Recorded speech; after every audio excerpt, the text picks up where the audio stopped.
ಜಗತ್ತಿನಲ್ಲಿ ಅದ್ಭುತವಾದ ಸೃಷ್ಟಿಯನ್ನು ಮಾಡುವವನು ಪರಮಾತ್ಮ ಎಂಬ ತತ್ವವನ್ನು ಅತ್ಯಂತ ಸ್ಪಷ್ಟವಾಗಿ ಶಾಸ್ತ್ರದಲ್ಲಿ ತಿಳಿದುಕೊಂಡಿದ್ದರೂ ಕೂಡ ಆ ಹೊತ್ತು ಸ್ವಲ್ಪ ವಿಸ್ಮೃತಿ ಬಂದು ಹೋಗಿದೆ ಅರ್ಜುನನಿಗೆ. ಅರ್ಜುನನಂತಹ ಮಹಾನುಭಾವರಿಗೆ ವಿಸ್ಮೃತಿ ಬರಬೇಕಾಗಿದ್ದರೆ ನಮ್ಮಂತಹ ಸಾಮಾನ್ಯರ ಗತಿ ಏನು ಅಂತ ನಾವು ತಿಳಿಯಬೇಕು. ಅವಮೇನೇ ಅರ್ಜುನ ಕೃಷ್ಣಂ ವಿಪ್ರಸ್ಯ ಶಿಶುರಕ್ಷಣೆ. ಇನ್ನು ಆ ಇಂದ್ರನಿಗೆ ಸಮಾನವಾದ ಯೋಗ್ಯತೆ ಇರತಕ್ಕಂಥವನು ಕಾಮನ ಅವತಾರ ಪ್ರದ್ಯುಮ್ನ, ಸಾಕ್ಷಾತ್ ಶ್ರೀಕೃಷ್ಣ ಪರಮಾತ್ಮನ ಮಗ. ಸಾಕ್ಷಾತ್ ಕೃಷ್ಣನ ಮಗನಾಗಿ ಯೋಗ್ಯತೆಯಲ್ಲಿ ಇಂದ್ರದೇವರಿಗೆ ಅರ್ಜುನನಿಗೆ ಸಮಾನವಾಗಿರತಕ್ಕಂತಹ ಪ್ರದ್ಯುಮ್ನ. ಆಮೇಲೆ ಇನ್ನಿತರರು, ಅನಿರುದ್ಧ ಪ್ರದ್ಯುಮ್ನನ ಮಗ, ಹಾಗೂ ಸಾಂಬ ಜಾಂಬವತಿಯ ಮಗ, ಕೃಷ್ಣ ಪರಮಾತ್ಮನ ಇನ್ನೊಬ್ಬ ಮಗ. ಇವರೆಲ್ಲ ಭಾರಿ ಭಾರಿ ದೇವತೆಗಳು, ಕೃಷ್ಣ ಪರಮಾತ್ಮನ ಮಕ್ಕಳು ಮೊಮ್ಮಕ್ಕಳು. ಇಷ್ಟು ಹತ್ತಿರದ ಸಂಬಂಧದವರಾಗಿದ್ದರೂ ಕೂಡ, ಇಂತಹ ಮಹಾದೇವತೆಗಳಾಗಿದ್ದರೂ ಕೂಡ ಕೃಷ್ಣ ಪರಮಾತ್ಮನನ್ನು ಕದಾಚಿತ್ ವಿರೋಧ ಮಾಡಿದ್ದಾರೆ. ಕೃಷ್ಣ ಪರಮಾತ್ಮ ಸುಭದ್ರಾದೇವಿಯನ್ನು ಅರ್ಜುನನಿಗೆ ಕೊಡಬೇಕು ಅಂತ ಸಂಕಲ್ಪ ಮಾಡಿದ್ದು ಎಲ್ಲರಿಗೂ ಗೊತ್ತಿತ್ತು. ಆದರೂ ಅದನ್ನು ತಡೆದರು, ಅದಕ್ಕೆ ವಿರೋಧ ಮಾಡಿದರು. ಹರೇರಿಷ್ಟಂ ಸುಭದ್ರಾಯಾ ಫಲ್ಗುನೇ ದಾನಮಂಜಸ ಜ್ಞಾತ್ವಾಪಿ ರುರುಧು ಸಮ್ಯಕ್. ಕೃಷ್ಣ ಪರಮಾತ್ಮನಿಗೆ ಸುಭದ್ರಾದೇವಿಯನ್ನು ಅರ್ಜುನನಿಗೆ ಕೊಡಬೇಕು ಅಂತ ಇಚ್ಛೆ ಇದೆ ಎಂದ ಮೇಲೆ ಅದಕ್ಕೆ ತಕ್ಕಂತೆ ತಾವು ಇಚ್ಛೆಯನ್ನು ಮಾಡಬೇಕೇ ಹೊರತು, ಅದಕ್ಕೆ ತಕ್ಕಂತೆ ತಾವು ಸೇವೆಯನ್ನು ಮಾಡಬೇಕೇ ಹೊರತು ಅದಕ್ಕೆ ವಿರೋಧವನ್ನು ಮಾಡಿದ್ದಾರೆ. ಇದು ಅಷ್ಟೇ, ಕೇವಲ ಸುಭದ್ರಾದೇವಿ ಫಲ್ಗುನರ, ಸುಭದ್ರಾದೇವಿ ಅರ್ಜುನರ ಸಂಬಂಧ ಮಾತ್ರ ಭಗವದ್ ಅಧೀನವಾದದ್ದಲ್ಲ. ಜಗತ್ತಿನ ಯಾವುದೇ ವಿವಾಹ ಸಂಬಂಧವೂ ಭಗವಂತನ ಅಧೀನ. ಯಾವುದೇ ಹೆಂಡತಿ ಯಾವುದೇ ಗಂಡನ ಸಂಬಂಧ, ಯಾವುದೇ ಹೆಣ್ಣು ಗಂಡುಗಳ ಸಂಬಂಧ ಇದು ಪರಮಾತ್ಮನಿಂದ ನಿಯಮಿತವಾದದ್ದಿರ್ತದೆ. ಅದನ್ನು ಯಾರೂ ಬದಲಾಯಿಸಲಿಕ್ಕಾಗುವುದಿಲ್ಲ. ಇಡೀ ಜಗತ್ತೆಲ್ಲ ಸುತ್ತಾಡಿ ಬಂದರೂ ಸಿಗದೇ ಇದ್ದಂಥದ್ದು ಕೊನೆಗೆ ಪಕ್ಕದ ಮನೆಯಲ್ಲೇನೇ ಸಂಬಂಧವಾಗ್ತದೆ. ಅಥವಾ ಯಾವುದೋ ದೇಶದಲ್ಲಿರತಕ್ಕಂತಹ ವ್ಯಕ್ತಿಯ ಜೊತೆಗೆ ಎಷ್ಟೋ ದೂರದ ದೇಶದಲ್ಲಿದ್ದ ವ್ಯಕ್ತಿಗೆ ಸಂಬಂಧವಾಗ್ತದೆ. ಒಬ್ಬರಿಗೆ ಎಂದಿಗೂ ನೋಡಿ ಗೊತ್ತಿಲ್ಲ, ಪರಿಚಯ ಇಲ್ಲ, ಸಂಬಂಧವಿಲ್ಲ. ಆದರೆ ಅತ್ಯಂತ ವಿಶೇಷವಾಗಿರತಕ್ಕಂತಹ ನಿಕಟವಾದ ಸಂಬಂಧ ಬೆಳೆದು ವಿವಾಹ ಸಂಬಂಧ ಜರುಗುತ್ತದೆ. ಇದೆಲ್ಲ ಹೇಗೆ ಸಾಧ್ಯ? ಭಗವಂತನ ಸಂಕಲ್ಪ ಇರುತ್ತದೆ. ಇಂತಿಂಥವರಿಗೆ ಇಂತಿಂಥವರ ಸಂಬಂಧ ಆಗಬೇಕು ಅನ್ನೋದು ಪರಮಾತ್ಮನ ಇಚ್ಛೆಯಿಂದ ಆಗತ್ತೆ ಹೊರತು ಅದನ್ನು ಯಾರು ಮನಸ್ಸು ಮಾಡಿದರೆ ಆಗುವುದಲ್ಲ. ನವಾ ಅರೆ ಪತ್ಯುಃ ಕಾಮಾಯ ಪತಿಃ ಪ್ರಿಯೋ ಭವತಿ ಆತ್ಮನಸ್ತು ಕಾಮಾಯ ಪತಿಃ ಪ್ರಿಯೋ ಭವತಿ. ನವಾ ಅರೆ ಜಾಯಾಯೈ ಕಾಮಾಯ ಜಾಯಾ ಪ್ರಿಯಾ ಭವತಿ ಆತ್ಮನಸ್ತು ಕಾಮಾಯ ಜಾಯಾ ಪ್ರಿಯಾ ಭವತಿ. ಉಪನಿಷತ್ತು ಹೇಳುತ್ತದೆ, ಹೆಂಡತಿ ಗಂಡನಿಗೆ ಪ್ರಿಯಳಾಗಬೇಕು ಅಂತ ಅಪೇಕ್ಷೆ ಪಟ್ಟರೆ ಪ್ರಿಯಳಾಗುವುದಿಲ್ಲ, ಗಂಡ ಪ್ರಿಯನಾಗಬೇಕು ಅಂತ ಅಪೇಕ್ಷೆ ಪಟ್ಟರೆ ಪ್ರಿಯನಾಗುವುದಿಲ್ಲ. ಹೆಂಡತಿಗೆ ಗಂಡ ಪ್ರಿಯನಾಗುವುದು, ಗಂಡನಿಗೆ ಹೆಂಡತಿ ಪ್ರಿಯಳಾಗುವುದು ಇದು ಭಗವಂತನ ಇಚ್ಛೆಗೆ ತಕ್ಕಂತೆ. ಪರಮಾತ್ಮ ಇಚ್ಛೆ ಮಾಡಿದರೆ ಮಾತ್ರ ಆ ಪ್ರೀತಿ ಬರ್ತದೆ, ಇಲ್ಲದೆ ಇದ್ದರೆ ಬರುವುದಿಲ್ಲ. ಅಷ್ಟು ವಿಚಿತ್ರವಾಗಿರತಕ್ಕಂತಹ ವಸ್ತು. ಹೇಗೆ ಬರ್ತದೆ, ಹೇಗೆ ಪ್ರೀತಿ ಹುಟ್ಟುತ್ತದೆ, ಹೇಗೆ ಅದು ಬೆಳೀತಿದೆ, ಯಾವ ರೀತಿಯಾಗಿ ಸ್ನೇಹ ಉಳಿತಿದೆ ಅಂತನ್ನೋದು ಇದು ಯಾವ ವಿಧವಾದ ವೈಜ್ಞಾನಿಕವಾದ ರೀತಿಯಲ್ಲಿಯೂ ವಿಚಾರ ಮಾಡಲಿಕ್ಕೆ ಆಗದೇ ಇದ್ದ ಸಂಗತಿ. ಒಂದೇ ಒಂದು ಕ್ಷಣದಲ್ಲಿ ಪ್ರೀತಿ ಬಂದುಬಿಡ್ತದೆ. ಕೇವಲ ಗಂಡ ಹೆಣ್ಣಂದಿರಲ್ಲಿ ಪ್ರೀತಿ ಬರುವುದಿಲ್ಲ, ಸಮಗ್ರವಾದ ಬಂಧು ಬಾಂಧವರಲ್ಲಿ ಬಳಗ ಬೆಳೀತದೆ. ಮಾಂಗಲ್ಯವನ್ನು ಕಟ್ಟಿದ 2ನೆಯ ಕ್ಷಣ, ಗಂಡ ಹೆಣ್ಣಂದಿರುವಂತಾದ 2ನೆಯ ಕ್ಷಣ ಸಾವಿರ ಜನರಲ್ಲಿ ಬಾಂಧವ್ಯ ಬೆಳೀತದೆ, ಪ್ರೀತಿ ಬೆಳೀತದೆ, ಸ್ನೇಹ ಬೆಳೀತದೆ. ಏನೋ ತತ್ಕಾಲದಲ್ಲಿ ಅದೂ ಒಂದು ಸಂಪ್ರದಾಯ ಅಂತ ಕೆಲವರು ತಿಳಿದುಕೊಂಡಿದ್ದಾರೆ, ಜಗಳಾಡಬೇಕು ಅಂತ. ಹೀಗಾಗಿ ಒಂದು ಸ್ವಲ್ಪ ಜಗಳಾಡ್ತಾರೆ ಅಷ್ಟೇ ಮದುವೆ ಕಾಲದಲ್ಲಿ. ಆದರೆ ಅಷ್ಟು ಜಗಳವಾಡಿದರೂ ಕೂಡ ಇಡೀ ಜೀವನದೊಳಗೆ ಎರಡೂ ಮನೆತನಗಳಲ್ಲಿ ಅಷ್ಟು ವಿಶೇಷವಾದ ಪ್ರೀತಿ ಬಾಂಧವ್ಯಗಳು ಬೆಳೆದು ಬರ್ತದೆ. ಇದು ಹೇಗೆ ಬಂತು, ಅದು ಹೇಗೆ ಹುಟ್ಟಿತು, ಅದಕ್ಕಾಗಿ ಏನು ಪ್ರಯತ್ನ ಮಾಡ್ತಾನೆ ಮನುಷ್ಯ? ಯಾವ ಪ್ರಯತ್ನವನ್ನು ಮಾಡುವುದಿಲ್ಲ. ತನ್ನಷ್ಟಕ್ಕೆ ತಾನೇ ಭಗವಂತನ ಸಂಕಲ್ಪದಿಂದ ಆ ಪ್ರೀತಿ ಎಂಬ ವಸ್ತು ಹುಟ್ಟುತ್ತದೆ. ಇದು ಪರಮಾತ್ಮನ ಸಂಕಲ್ಪದಿಂದ ಇಡೀ ಜಗತ್ತಿನಲ್ಲಿ ಯಾವುದೇ ಇಬ್ಬ ವ್ಯಕ್ತಿಗಳಲ್ಲಿ ಸ್ನೇಹ, ಯಾರೇ ಇಬ್ಬರಲ್ಲಿ ಪ್ರೀತಿ, ಯಾರೇ ಇಬ್ಬರಲ್ಲಿ ವೈವಾಹಿಕ ಸಂಬಂಧ ಇದು ಬರಬೇಕಾದರೆ ಭಗವಂತನ ಅಧೀನವಾಗಿ ಬರ್ತದೆ ಎನ್ನುವುದು ಉಪನಿಷತ್ತಿನ ಮೂಲ ಸಿದ್ಧಾಂತ. ಆದರೆ ಆ ಕಾಲದಲ್ಲಿ ಪ್ರದ್ಯುಮ್ನಾದಿ ಮಹಾದೇವತೆಗಳಿಗೆ ಅದು ಮರ್ತೋಯ್ತು. ಕೃಷ್ಣ ಹಾಗೆ ಇಚ್ಛೆ ಮಾಡಿದರೆ ಮಾಡಲಿ, ನಾವು ಕೃಷ್ಣ ಅವನಿಗೆ ಕೊಡುವುದು ಬೇಡ, ಬೇರೆಯವರಿಗೆ ಕೊಡೋಣ ಎಂಬಂತಹ ಅಭಿಪ್ರಾಯ ಆ ಪ್ರದ್ಯುಮ್ನಾದಿಗಳಿಗೆ ಬಂತಲ್ಲ, ಇದು ಕೃಷ್ಣ ಪರಮಾತ್ಮನ ವಿರೋಧವನ್ನು ಮಾಡಿದಂತೆ ಆಯಿತು. ಹೀಗೆ ಎಂದಿಗೂ ಮಾಡಿದವರಲ್ಲ ಭೀಮಸೇನ ದೇವರು. ಹರೇರಿಷ್ಟಂ ಸುಭದ್ರಾಯ ಫಲ್ಗುನೇ ದಾನಮಂಜಸ. ಇನ್ನು ಯಮಧರ್ಮರಾಜ ಸಾಕ್ಷಾತ್ ಯುಧಿಷ್ಠಿರ. ನಾವೇನೇ ತಪ್ಪುಗಳನ್ನು ಮಾಡಿದರೂ ನಮಗೆ ದಂಡವನ್ನು ಕೊಡುವವನು ಯಮದೇವರು. ಅನಂತಾನಂತ ಜೀವರಾಶಿಗಳು ಮಾಡಿದಂತಹ ತಪ್ಪುಗಳನ್ನು ನೋಡಿ ಅವರಿಗೆ ನರಕಗಳನ್ನು ಕೊಟ್ಟು ದುಃಖಗಳನ್ನು ಯಾತನೆಗಳನ್ನು ಕೊಟ್ಟು ಅವರನ್ನು ತಿದ್ದಿ ಸನ್ಮಾರ್ಗಕ್ಕೆ ಹಚ್ಚತಕ್ಕಂತಹ ಮಹಾನುಭಾವರು ಯಮದೇವರು. ಅಂತಹ ಯಮದೇವರ ಅವತಾರ ಯುಧಿಷ್ಠಿರ. ಇಂತಹ ಮಹಾನುಭಾವರಾಗಿದ್ದರೂ ಕೂಡ ಆ ಯಮದೇವರಿಗೂ ಯುಧಿಷ್ಠಿರನಾಗಿ ಅವತಾರ ಮಾಡಿದಾಗ ಪರಮಾತ್ಮನ ಬಗ್ಗೆ ತಪ್ಪು ಕಲ್ಪನೆ ಬಂತು. ಪರಮಾತ್ಮ ಜರಾಸಂಧನನ್ನು ಸಂಹಾರ ಮಾಡೋದಕ್ಕೆ ಸಾಮರ್ಥ್ಯವನ್ನು ಪಡೆದುಕೊಂಡಿದ್ದಾನೋ ಇಲ್ಲೋ ಅಂತ ಸಂದೇಹಪಟ್ಟ. ಜರಾಸಂಧನ ಸಂಹಾರ ಮಾಡುವುದಕ್ಕಾಗಿ ಭೀಮಸೇನ ದೇವರನ್ನು ಅರ್ಜುನನನ್ನು ಕರೆದುಕೊಂಡು ಹೋದರೆ ಭೀಮಸೇನ ದೇವರು ನನಗೆ ಮನಸ್ಸಿದ್ದಂತೆ, ಕೃಷ್ಣ ಪರಮಾತ್ಮ ಮನಸ್ಸಿದ್ದಂತೆ, ಭೀಮಸೇನ ದೇವರು ಅರ್ಜುನ 2 ಕಣ್ಣುಗಳಿದ್ದಂತೆ, ನೀವು 3 ಜನ ಜರಾಸಂಧನ ಹತ್ರ ಹೋಗಿ ಏನಾದರೂ ಸೋತು ಅವನಿಂದಲೇ ಸಂಹೃತರಾಗಿ ಬಿಟ್ಟರೆ ಮುಂದೆ ನನಗೆ ಗತಿ ಏನು ಅಂತ ಕೇಳ್ತಾನೆ. ನಿನ್ನಂತಹ ನೀನು 18 ಸಲ ಯುದ್ಧ ಆಡಿದರೂ ಅವನನ್ನು ಸಂಹಾರ ಮಾಡಲಿಕ್ಕಾಗಿಲ್ಲ. ಇನ್ನು ಈ ಭೀಮಸೇನ ದೇವರನ್ನು ಕರ್ಕೊಂಡು ಹೋಗಿ ಸಂಹಾರ ಮಾಡಿಸ್ತೀನಿ ಅಂತೀಯಲ್ಲ, ಹೇಗೆ ಸಾಧ್ಯ ಇದು ಅಂತ ಕೇಳ್ತಾನೆ ಯುಧಿಷ್ಠಿರ ಕೃಷ್ಣ ಪರಮಾತ್ಮನಿಗೆ.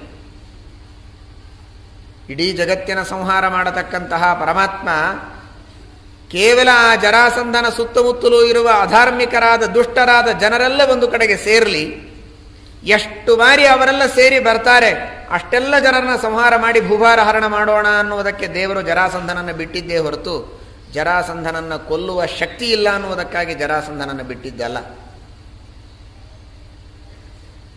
ಜಗತ್ತಿನ ಸೃಷ್ಟಿಸ್ಥಿತಿ ಪ್ರಳಯಗಳು ಪರಮಾತ್ಮನಿಂದ ಆಗತ್ತೆ. ಎಲ್ಲರ ಸಂಹಾರವೂ ಪರಮಾತ್ಮನಿಂದ ಆಗ್ತಾ ಇರುವಾಗ ಒಬ್ಬ ಸಾಮಾನ್ಯ ವ್ಯಕ್ತಿ ಜರಾಸಂಧ ಅವನ ಸಂಹಾರವನ್ನು ದೇವರಿಗೆ ಮಾಡಲಿಕ್ಕೆ ಆಗಲಿಲ್ಲ ಅನ್ನೋದಕ್ಕೆ ಬಿಟ್ಟ ಅಂತ ತಿಳಿದ್ರೆ ಇದು ಎಂತಹ ಅಪರಾಧ.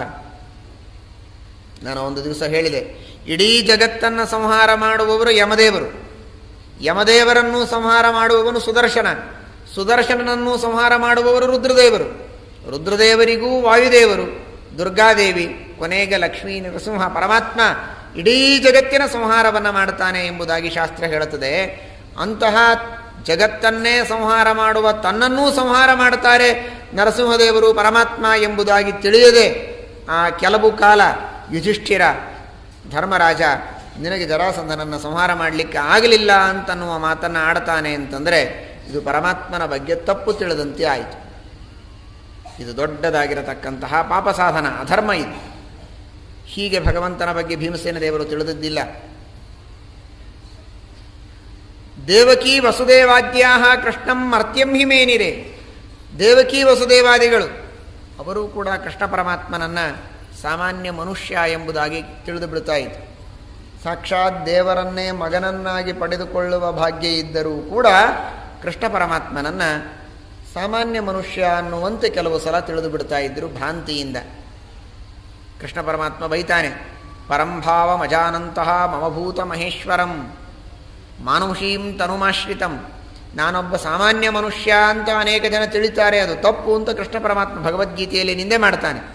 ಅಂಥದ್ದು ಸ್ವತಃ ಪರಮಾತ್ಮನನ್ನು ಮಗನಾಗಿ ಪಡೆದುಕೊಂಡಿದ್ದಾರೆ, ತಾವು ತಪಸ್ಸು ಮಾಡಿ ವರ ಪಡೆದಿದ್ದಾರೆ. ಇಷ್ಟೆಲ್ಲ ಆದ ಮೇಲೂ ಆ ಪರಮಾತ್ಮನನ್ನು ಯಾವಾಗಲೂ ಸರ್ವೋತ್ತಮ ಅಂತ ತಿಳಿಯುವುದು ದೇವಕಿ ವಸುದೇವರಿಗೆ ಆಗಲಿಲ್ಲ, ಮನುಷ್ಯ ಅಂತ ತಿಳಿದಿದ್ದಾರೆ. ಈ ರೀತಿಯಾಗಿ ದಾಸರು ಹಾಡಿದ್ದಾರೆ, ಏನು ಸುಕೃತವಳು ಮಾಡಿದಳೋ ಯಶೋದೆ ಅಂತ.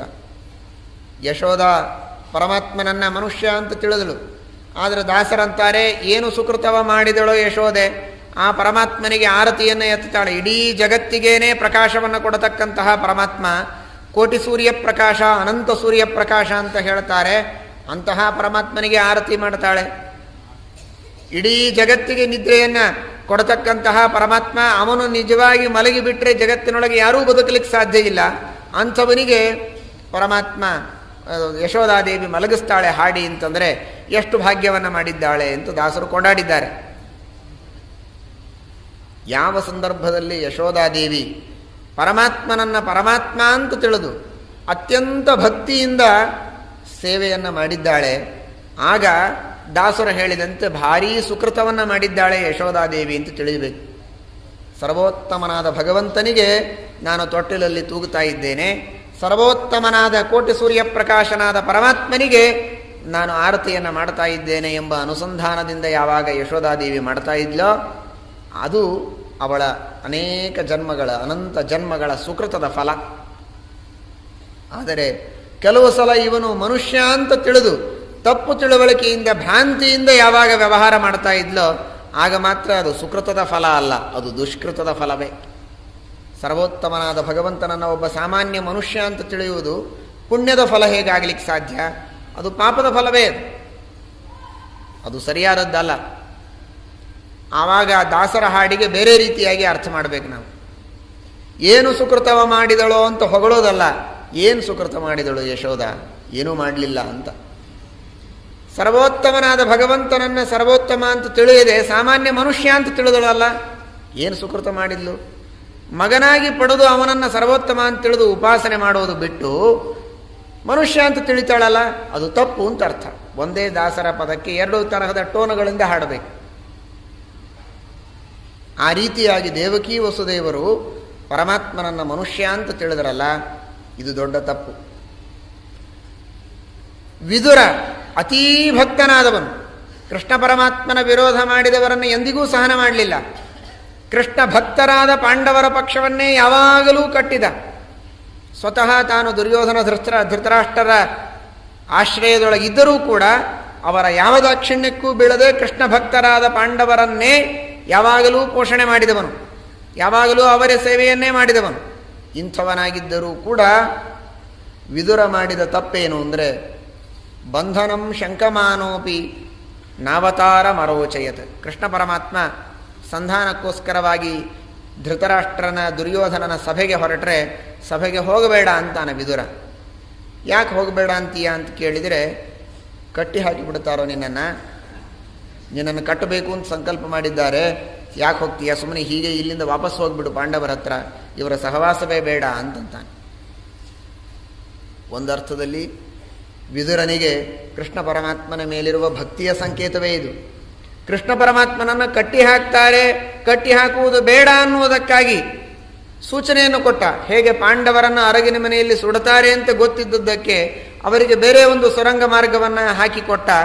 ಅದರಂತೆ ಕೃಷ್ಣ ಪರಮಾತ್ಮನನ್ನು ಕಟ್ಟಿ ಹಾಕ್ತಾರೆ, ಕಟ್ಟಿ ಹಾಕುವುದು ಬೇಡ ಅನ್ನೋದಕ್ಕೆ ಕೃಷ್ಣ ಪರಮಾತ್ಮನಿಗೆ ಪ್ರಾರ್ಥನೆಯನ್ನು ಮಾಡಿಕೊಂಡದ್ದು ಇದು ಭಕ್ತಿಯ ಸಂಕೇತವೇ. ಇದರಲ್ಲಿ ವಿರೋಧ ಏನಾಯಿತು? ತಪ್ಪೇನಿದೆ ಇದರೊಳಗೆ? ದೋಷ ಅಂತ ಯಾಕೆ ಹೇಳ್ತೀರಿ ಅಂತ ಕೇಳಬಹುದು. ಆದರೆ ಕೃಷ್ಣ ಪರಮಾತ್ಮನ ಮೇಲಿನ ಪ್ರೀತಿ ಇದ್ದರೂ ಕೂಡ ಭಕ್ತಿ ಇದು ಬರೀ ಪ್ರೀತಿಯಿಂದ ಭಕ್ತಿಯಾಗುವುದು. ಮಾಹಾತ್ಮ್ಯ ಜ್ಞಾನಪೂರ್ವಸ್ತು ಸುದೃಢ ಸರ್ವತೋಧಿಕ ಸ್ನೇಹೋ ಭಕ್ತಿ ರೀತಿ ಪ್ರೋಕ್ತ. ಮಾಹಾತ್ಮ್ಯ ಜ್ಞಾನವೂ ಸರಿಯಾಗಿರಬೇಕು, ಪ್ರೀತಿಯೂ ಇರಬೇಕು. ಪ್ರೀತಿ ಏನೋ ಇತ್ತು ವಿದುರನಲ್ಲಿ, ಮಾಹಾತ್ಮ್ಯ ಜ್ಞಾನದೊಳಗೆ ತಪ್ಪಿಬಿಟ್ಟ. ದೇವರನ್ನು ಯಾರೂ ಕಟ್ಟಲಿಕ್ಕೆ ಸಾಧ್ಯವಿಲ್ಲ ಅನ್ನುವುದು ಭಗವಂತನ ಮಾಹಾತ್ಮ್ಯ. ಅದು ಯಾರೂ ಪರಮಾತ್ಮನ ಬಂಧನ ಮಾಡಲಿಕ್ಕೆ ಸಾಧ್ಯವಿಲ್ಲ ಅನ್ನೋದನ್ನು ಕೃಷ್ಣ ಪರಮಾತ್ಮ ತನ್ನ ಇದೇ ಅವತಾರದೊಳಗೆ ತೋರಿಸಿಕೊಟ್ಟು ಬಿಟ್ಟಿದ್ದಾನೆ. ತಾನು ಬಾಲಕನಾದಾಗ ಯಶೋಧಾದೇವಿ ಏನು ಪ್ರಯತ್ನ ಮಾಡಿದರೂ ಕಟ್ಟಲಿಕ್ಕಾಗಲಿಲ್ಲ ಅಂತನ್ನೋದನ್ನು ಪರಮಾತ್ಮ ತೋರಿಸಿಕೊಟ್ಟಿದ್ದಾನೆ. ಅದು ಗೊತ್ತಿದೆ ವಿದುರನಿಗೆ. ಜಗತ್ತಿನೊಳಗೆ ಯಾರೂ ಭಗವಂತನ ಬಂಧನ ಮಾಡಲಿಕ್ಕೆ ಸಾಧ್ಯವಿಲ್ಲ, ದೇವರೇ ಎಲ್ಲರಿಗೂ ಬಂಧನ ಮಾಡುವವನು. ಸಂಸಾರದ ಬಂಧನದಿಂದ ಇಡೀ ಜಗತ್ತಿನಲ್ಲಿದ್ದ ಪ್ರತಿಯೊಬ್ಬ ಜೀವರಾಶಿಗಳನ್ನೂ ಬಂಧನದಲ್ಲಿಟ್ಟವನು ಪರಮಾತ್ಮ. ಬ್ರಹ್ಮದೇವರನ್ನೂ ಬಂಧನದಲ್ಲಿಟ್ಟಿದ್ದಾನೆ, ವಾಯುದೇವರನ್ನೂ ಬಂಧನದಲ್ಲಿಟ್ಟಿದ್ದಾನೆ. ಜಗತ್ತಿನೊಳಗಿದ್ದ ಬ್ರಹ್ಮರುದ್ರಾದಿ ಸಮಸ್ತ ದೇವತೆಗಳನ್ನೂ ಜೀವರಾಶಿಗಳನ್ನೂ ಬಂಧನದಲ್ಲಿಡುವ ಆ ದೇವರಿಗೆ ಬಂಧನವನ್ನು ಮಾಡುವ ಅಧಿಕಾರ, ಶಕ್ತಿ ಇನ್ಯಾರಿಗೆ ಬಂದಿತ್ತು? ಎಲ್ಲರ ಬಂಧನದಿಂದ ಮೋಚನ ಮಾಡುವವನು ಅವನೇ. ಇಂತಹ ಪರಮಾತ್ಮನಿಗೆ ಸಾಮಾನ್ಯರಾದಂತಹ ಕ್ಷುದ್ರರಾದ ದುರ್ಯೋಧನಾದಿಗಳು ಬಂಧನ ಮಾಡಿಬಿಡ್ತಾರೆ ಎಂಬ ಹೆದರಿಕೆ ಬಂತಲ್ಲ ವಿದುರನಿಗೆ, ಇದು ತಪ್ಪು. ಅದು ಮಾಹಾತ್ಮ್ಯ ಜ್ಞಾನದಲ್ಲಿ ಲೋಪ ಬಂದಂತೆ.